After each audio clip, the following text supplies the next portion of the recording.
धर्म नगरी के साथ साथ पर्यटक नगरी भी बन रही है अयोध्या। सरयू में स्पोर्ट्स एडवेंचर की हुई शुरुआत, गुप्तार घाट पर हुआ शुभारंभ। भगवान रामलला के प्राण प्रतिष्ठा समारोह के पहले पर्यटकों को मिली सुविधा। 2 जेट स्टीमर, 3 स्पीड बोट, एक पैरा मोटर गोवा से पहुंची अयोध्या के गुप्तार घाट। विधायक वेद प्रकाश गुप्ता, कमिश्नर गौरव दयाल व डीएम नीतीश कुमार ने किया उद्घाटन। संचालन के लिए गोवा से 10 सदस्यीय टीम अयोध्या में। जेट स्टीमर का टिकट 400 रुपए में, बाइक एडवेंचर का टिकट 500 रुपए में। सरयू की धारा में 2 राउंड का मजा ले सकेंगे पर्यटक। 7500 से 8000 आरपीएम में चलेगा जेट स्टीमर। राइडर को मिलेगी सुरक्षा की दृष्टि से लाइफ जैकेट। सरयू की धारा में फर्राटा भरेंगे जेट स्टीमर। राम रथ के नाम से जाना जाएगा जेट स्टीमर। सरयू में आनंद ले सकेंगे अयोध्या आने वाले पर्यटक।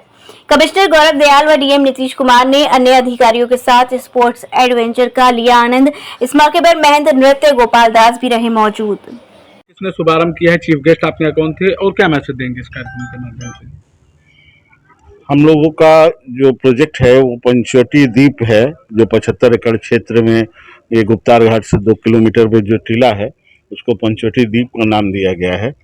उसमें राम अनमोह केंद्र, रामगमन पथ, कलाग्राम, योगाग्राम और विभिन्न सांस्कृतिक कार्यक्रम, विलुप्त लोक गायकी, मिलेट की बिना रसायन डाले खेती, ये सारे प्रोग्राम हैं। उसका एक ये पार्ट है जो एडवेंचर वाटर स्पोर्ट्स। तो इसका एक पार्ट आज जो है गुप्तार घाट से इसका शुभारंभ किया गया। इसका शुभारंभ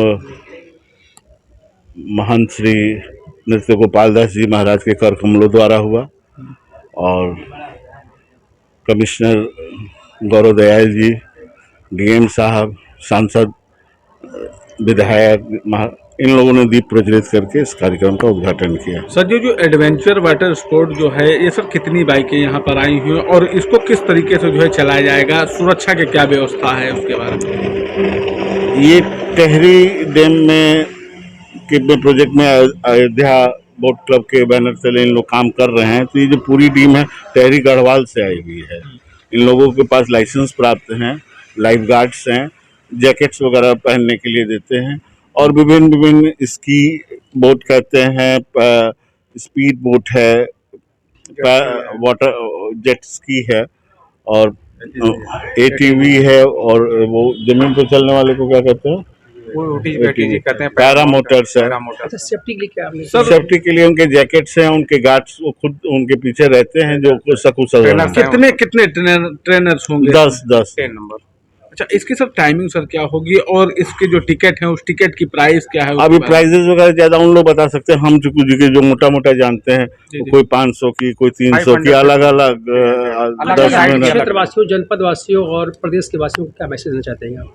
जनपद वासियों के लिए तो एक जो उत्तर प्रदेश में ये water sport, adventure water sports जो है ये पहली बार हो रहा है पूरे यूपी में। तो जिसके लिए लोग जो गोवा या ऋषिकेश ऐसे या टेहरी वोहरी तक जाते थे वो आपके अयोध्या में एक तो ये वाटर एडवेंचर वाटर स्पोर्ट्स का हो गया।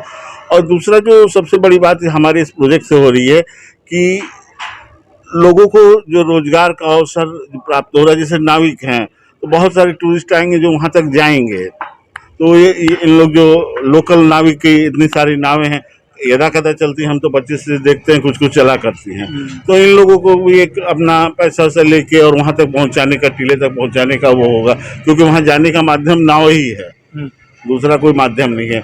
वहाँ पे भी किसान जो है वहाँ पे जो खेती वेती करते हैं उनको ये जो श्री अन्न क्षेत्र में जो खेती करने का कॉस्मिक और ऑर्गेनिक खेती का है तो उन लोगों को रोजगार अवसर प्राप्त हो रहा है। तो ऐसे डायरेक्टली टूरिस्ट का बहुत बड़ा केंद्र आगे चल के जैसे होगा। अयोध्या में राम मंदिर निर्माण हो रहा है, प्राण प्रतिष्ठा होने, सरकार पर्यटक आएंगे, उनके लिए अच्छी व्यवस्थाएं कर रही है, क्या करेंगे अपने आप इस प्रोजेक्ट को लेकर के और सरकार की इस मुहिम? देखिए, अगर 2 बहुत बड़े इम्पोर्टेंट काम है। एक तो सबसे बड़ा है जो भगवान श्री राम का जो मंदिर बन रहा है और जनवरी में जिसकी प्राण प्रतिष्ठा भी होनी है। अगर हम दूसरे मायने में कहें तो 2 इम्पोर्टेंट बहुत अति महत्वपूर्ण स्थान, दूसरा गुप्तार घाट है जहाँ भगवान गुप्त हुए थे और एक जगह से भगवान जन्मे थे, वो राम जन्मभूमि हुई। और इसके उसमें जो आने वाले लोग हैं दर्शन वर्शन करने के बाद अयोध्या में कोई ऐसी चीज, जैसे हम लोग भी बाहर से ही हैं, बनारस से हैं, तो ऐसी कोई चीज नहीं देखती कहाँ जाएं मंदिरों के अतिरिक्त। तो एक वो राम अनुभव केंद्र जो वो 75 एकड़ में है, वो अपने आप में एक अनुभव केंद्र, जैसे राम वन गमन पथ है, तो राम वन गमन पथ 17,000 किलोमीटर का है और उसमें भगवान 240 स्थानों पर गए थे। तो यहाँ हम प्रतीकात्मक रूप पे वो 1.5 किलोमीटर और 2 किलोमीटर में वो रामगन गमन पथ भी बना रहे हैं। तो लोग जो 17,000 किलोमीटर न चल पाए, तो कम से कम भगवान राम किन किन रास्तों से कहाँ कहाँ गए